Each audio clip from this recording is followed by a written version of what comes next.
시편 84편은 아삽의 마지막 시입니다. 72편부터 시작해서 11편이 아삽의 시였는데, 이 아삽의 시는 배경이 있습니다. 이 배경이 여호사밧 왕 때 요단강 동편에 모압과 암몬, 마온 사람들이 연합해서 예루살렘을 공격한 적이 있어요. 이때를 배경으로 합니다. 고난을 당했을 때 하나님께 구원을, 간절한 도움을 호소하는 내용이 오늘 시편 83편입니다. 그래서 1절부터 8절까지는 하나님, 대적들이 공격했는데 어떻게 이렇게 구경만 하고 계십니까? 하나님, 침묵하지 말고 잠잠하지 말고 조용히 하지 마십시오. 이 얘기는 뭐예요? 하나님, 지금 적군들이 쳐들어와서 하나님의 성 예루살렘을 포위하고 있는데 하나님 구경만 하시면 안 되지요. 하나님 가만히 계시면 안 되지요. 하나님께서 우리를 구원하셔야 되는데 대적들을 물리치고 멸망시켜서 우리 민족을, 예루살렘을 구원해 주셔야 하지 않겠습니까? 그러면서 2절에 원수들이, 연합군이 떠들면서 소리를 지르는데 항복하라, 항복하면 살려주겠다, 항복하지 않으면 다 무너뜨릴 거야, 그러면서 소리 지르고 3절 말씀 보면 주의 백성을 치료하여 간계를 꾀하며 어떻게 공격하면 성을 무너뜨릴 수 있을까 의논하고 계획을 짜고 있고, 4절 말씀 보면 이번 기회에 예루살렘 성을 멸망시켜서 다시는 이 땅에 이스라엘이라는 나라가 세워지지 못하게 하자. 그들이 한 마음으로 동맹을 맺었는데 6절, 7절, 8절 말씀 보면 에돔, 이스마엘, 모압, 하갈, 그발, 암몬, 아말렉, 블레셋, 두로, 아수르,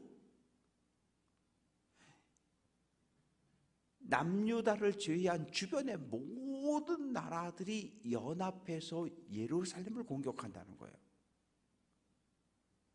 그러면 어떤 상황입니까? 오늘날 러시아가 우크라이나를 공격했고 우크라이나가 금방 한 일주일이면 끝날 줄 알았던 모든 사람들이 그렇게 생각했거든요. 그런데 지금 10달을 넘겨서 2년째 지금 전쟁이 계속되어지고 있는데 지금 상황은 어떤 거예요? 러시아 하나를 상대로 유럽연합과 미국과 전 세계가 지금 우크라이나를 도와서 러시아와 싸우고 있는 거예요. 러시아 편은 아무도 없어요. 조금 상황이 다르기는 한데 지금 예루살렘은 포위를 당했고 예루살렘 주변에 모든 나라들이 똘똘 뭉쳐서 지금 예루살렘을 멸망시키겠다는 거예요. 다시는 이 땅에 이스라엘이라는 나라가 존재하지 못하도록 하겠다는 거예요. 그래서 이제 9절부터 18절까지 말씀 속에 아주 구체적인 기도를 합니다. 하나님, 역사 속에 보면 미디안인에게 행하신 것처럼 미디안 사람들에게 어떤 일이 벌어졌습니까?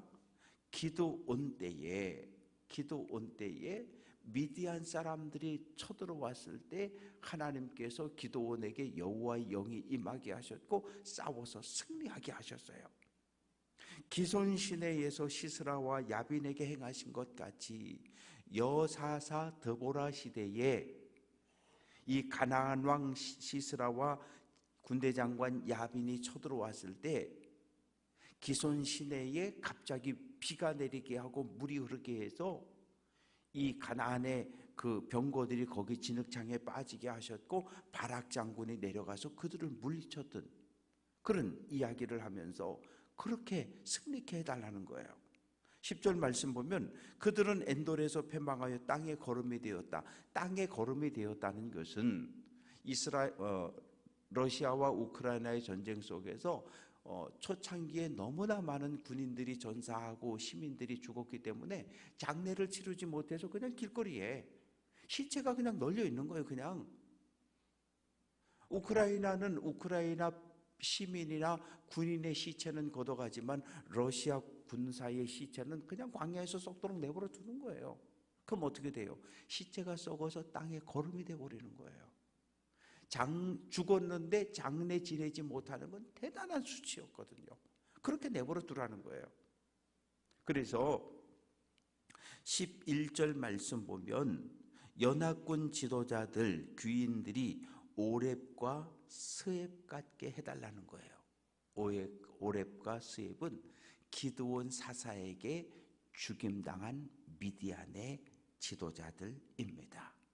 또 세바와 살문나, 기드온에게 전쟁의 패에서 죽임당한 장군들이에요. 다 물리쳐 달라는 거예요.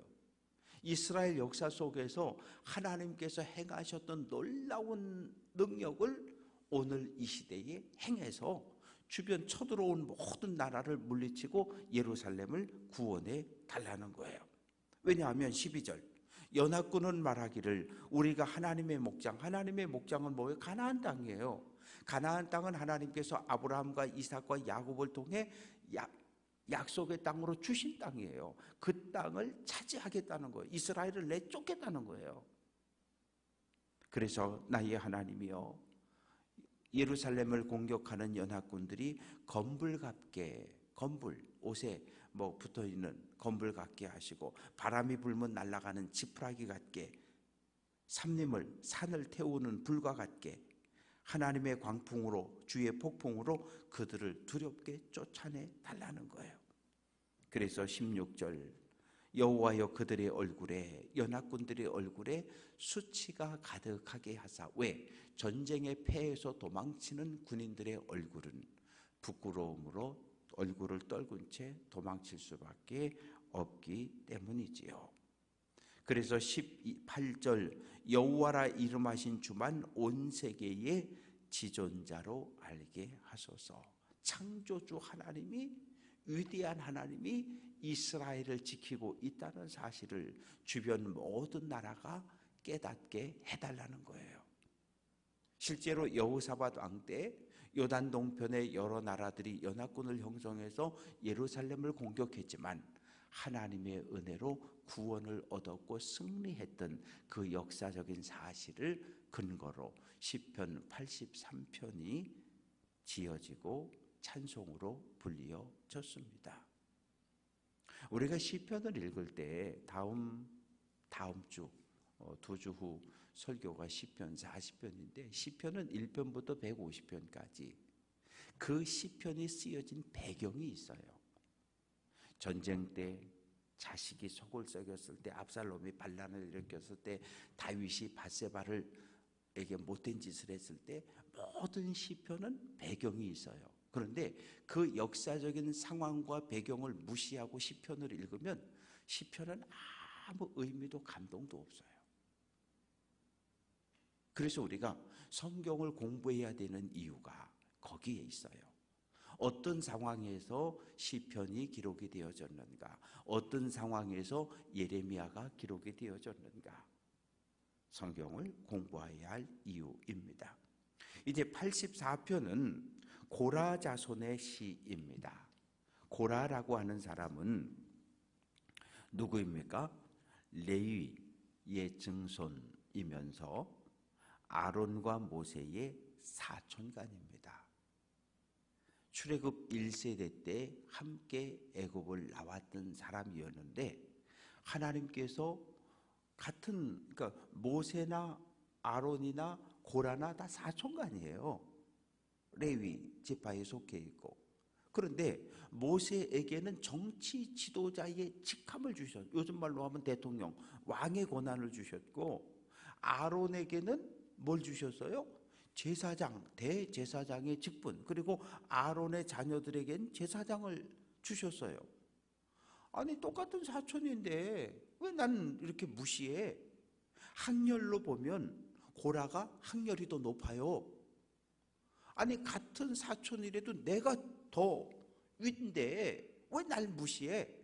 그래서 광야에서 반역을 일으켰다가 죽임당한 사람이 고라입니다. 그러나 그 고라 자손들 가운데 모두 죽은 건 아니었어요. 왜? 고라가 틀렸어. 우리 아버지지만, 우리 사촌형이지만, 우리 팔촌이지만, 우리 아저씨지만 고라가 틀렸어. 우리는 그 고라편에 서지 않을 거야. 그래서 참여하지 않았던 그 자손들이 쓴 시가 시편 84편입니다. 그래서 기띠이라고 하는 것은 기쁨이라고 하는 그 곡조에 따라서, 그 기쁨이라고 하는 그 곡조에 따라서 불러라, 그런 이야기인데, 내용은 이 성전을 예루살렘 성전, 하나님의 언약궤가 있는 예루살렘으로 올라가는 순례자의 노래입니다. 만군의 여호와여, 주의 장막이, 장막이라고 하는 것은 다윗 시대에 다윗성에 하나님의 언약궤가 모셨는데 어디다가 장막 안에 모셨거든요. 주의 장막이, 하나님의 언약궤가 모셔진 이 예루살렘 땅이 얼마나 사랑스러운지요. 내 영혼이 여호와의 궁경을 사모하며, 이 성경을 읽다가 내 영혼이, 내 혼이, 내 마음이, 그런 표현이 나오면 내 생명이라고 이해를 하시면 돼요. 왜? 육체, 영혼, 혼, 마음, 이건 모두 다 우리 생명을 이야기하고 있는 거거든요. 왜냐하면 히브리인의 사고로는 영과 혼을 절대로 구별하지 않아요. 육체와 영혼을 나누지 않아요. 그냥 온전히 하나입니다. 우리를 어떻게 나눕니까? 육체와 영혼을 어떻게 나눌 거예요? 나눌 수 없어요. 그냥 한 덩어리, 한 몸이에요. 그래서 내 영혼이, 내 마음이 하나님의 언약궤가 있는 예루살렘을 사모하는데 얼마나 그리워하고 얼마나 가고 싶었으면 쇠약해졌다는 거예요. 눈이 쑥 들어가고 가고 싶은데 예배당 가고 싶은데 예배하러 가고 싶은데 못 오는 그 마음, 못 오는, 그래서 병이 났다는 거예요. 가고 싶은데 가야 하는데 가지 못해서 병이 났다는 거예요. 내 마음과 육체가 살아계신 하나님께 부르짖는다는 거예요. 나 예루살렘에 가고 싶어요. 나 하나님 앞에 나아가 예배하고 싶어요. 그러면서 나의 왕 나의 하나님 만군의 여호와여, 주의 제단에서 참새도 제 집을 얻고 제비도 새끼들 보금자리를 얻었나이다. 예루살렘 성 안에 참새들도 날아다니고 제비들도 집을 짓는 거예요. 당시 사람들은 무슨 생각을 했냐 하면, 그 예루살렘 성 안에 신전이 있는 거잖아요. 성전이 있는 거잖아요. 그 안에 사는 새들도, 그 안에 사는 새들도 성스럽게 생각을 했어요. 야, 저 비둘기는, 저 참새는, 저 제비는 하나님의 성전, 하나님을 예배하는 성전 안에 집을 짓고 살아가니 얼마나 거룩하냐, 귀하냐, 이렇게 해서 함부로 대하지 않았단 말이에요. 그러면서 뭘 얘기하고 있는 거야? 나도 저 참새처럼, 저 제비처럼 예루살렘 안에서 늘 하나님의 품 안에서 하나님을 예배하는 사람으로, 찬양하는 사람으로 살아가고 싶다는 거예요. 그러면서 5절, 이제 집을 떠나서 예루살렘을 향해 출발을 하는 거예요. 주께 힘을 얻고 그 마음에 시온의 대로가 있는 자는 복이 있다. 마음에서 간절히 예루살렘에 가서 하나님을 예배하고자 하는 마음이 있었는데 이제 집을 출발해서 가는 거예요. 그 마음의 대로가 쫙 열려서 하나님을 향해서 달려가는 거예요. 달려가는데 여리고에서 예루살렘을 올라가려면, 여리고는 이 바다 수면보다 땅으로 200m 아래에 있고 예루살렘은 760m 산꼭대기에 있고, 그러면 무려 1000m를 올라가야 되는데, 그래서 올라가 계곡을 계속 돌면서 올라가는 거예요. 박하골짜기, 눈물의 골짜기를 반드시 통과해야 돼요. 얼마나 힘든지, 얼마나 그 계곡을 올라가는 것이 힘든지. 아마 등산을 하신 분들 가운데 산이 그냥 이렇게 이런 식으로 천천히 이렇게 올라가는 산이 있는가 하면 이렇게 한 60도 경사가 있어서 아주 힘들게 기어기어 올라가 본 경험이 있다면 이 눈물의 골짜기, 박하 골짜기는 그런 것이에요. 사람의 힘 가지고 올라갈 수가 없어요. 하나님이 주시는 은혜, 하나님이 주시는 힘으로 걸어갈 수 있고, 그래서 하나님이 주시는 이른 비의 은혜를 통해서 물을 마시면서 올라갈 수 있는 것이 바로 예루살렘입니다. 그래서 7절 그들은 힘을 얻고 더더 나아가 시온에서 예루살렘에서 하나님 앞에 각기 나타나리다. 그리고 성전에 들어가 기도합니다. 만군의 하나님 여호와여, 내 기도를 들으소서. 야곱의 하나님이여, 귀를 기울이소서. 성전을 찾아가는 이유는 뭐예요? 기도하려고, 예배하려고, 찬양하려고, 하나님께 예물을 드리려고. 그래서 성전에 도착해서 하나님께 큰 소리로 기도하는 거예요. 예루살렘은 서쪽 벽 하나만 남아 있습니다. 그런데 시커먼 모자를 쓴 전 세계에 있는 유대인들이 그곳에 몰려오면 그들이 기도를 해요. 기도를 하는 모습을 보면 눈을 동그랗게 뜨고 기도합니다. 우리는 기도합시다 그러면 눈을 감는 게 우리는 습관이 됐어요. 습관인데 히브리인들은, 유대인들은 지금도 눈을 동그랗게 뜨고 기도합니다. 한 손에 기도문을 가지고 읽으면서 기도하고, 그리고 다른 한 손은 서쪽 벽에다 손을 대고 이렇게 눈을 뜨고 하나님께 기도하는 거예요. 기도문을 읽으면서.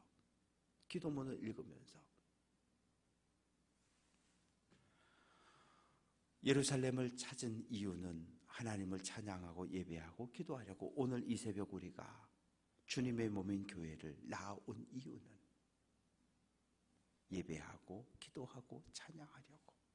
우리가 부르짖는데 뭔가 답답할 때가 있잖아요. 언제 답답해요? 내 기도가 뭔가 막혔다는 생각이 들 때, 기도가 하늘로 쫙쫙쫙 올라가서 하나님께 상달이 되고 응답이 돼야 되는데 나는 부르짖어 기도하는데 하나님이 귀를 꼭 막아버린 것 같은 거예요.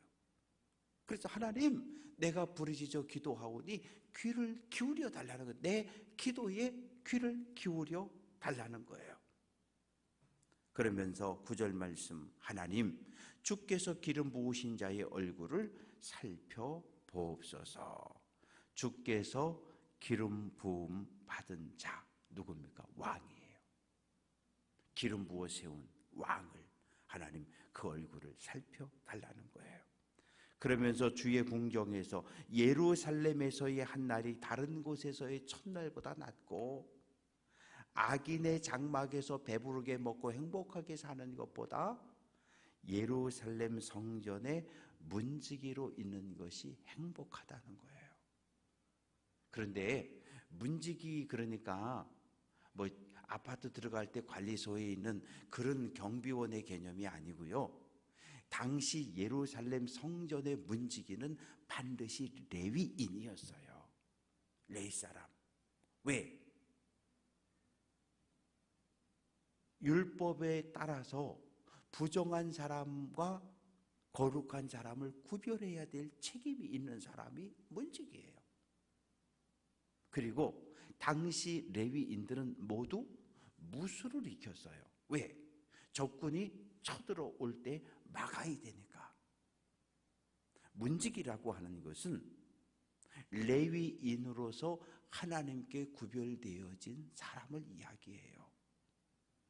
마치 주일날 여러분들이 교회를 오면 가장 먼저 마주하는 분들이 누굽니까? 안내위원들이잖아요. 저는 목양실에 쏙 박혀 있어서 잘 안 보여요. 예배 시간에만 나타나요. 근데 여러분들이 교회에 오면 가장 먼저 여러분을 반겨주는 분들이 안내위원들이에요. 그래서 안내위원들이 8시 반에 10시 반에 목양실에 와서 기도를 받고 그러고 나가요. 제가 늘 똑같은 기도를 해드리는데 그건 뭐냐 하면 교회를 들어오는 성도들이 안내위원들의 환한 얼굴 속에 주님을 보게 해달라는 거예요. 환한 얼굴로 오는 성도를 따뜻하게 환영해 주라는 거예요. 그것이 안내위원의 일이거든요. 처음 교회를 온 사람들에게 환한 얼굴로 인사하는 것, 대단히 중요한 일이지요. 그래서 하나님은 해요 방패라. 하나님께서 은혜와 영광을 주시며 정직하게 사는 자에게는 하나님과 바른 관계를 맺고 살아가는 자에게 좋은 것, 건강으로 축복하시고 필요한 물질도 주시고 마음의 평화도 주시고 우리에게 베풀어 주신다는 거예요. 만군의 여호와여 주를 하나님을 의지하는 자가 복이 행복하다고 말합니다. 올 한 해 하나님의 손 꼭 잡고 믿음의 길을 잘 걸어가고 찬양하고 기도하고 예배할 때마다 하나님의 은혜를 누리며 살아갈 수 있는 귀한 성도들 될 수 있기를 주님의 이름으로 축원합니다.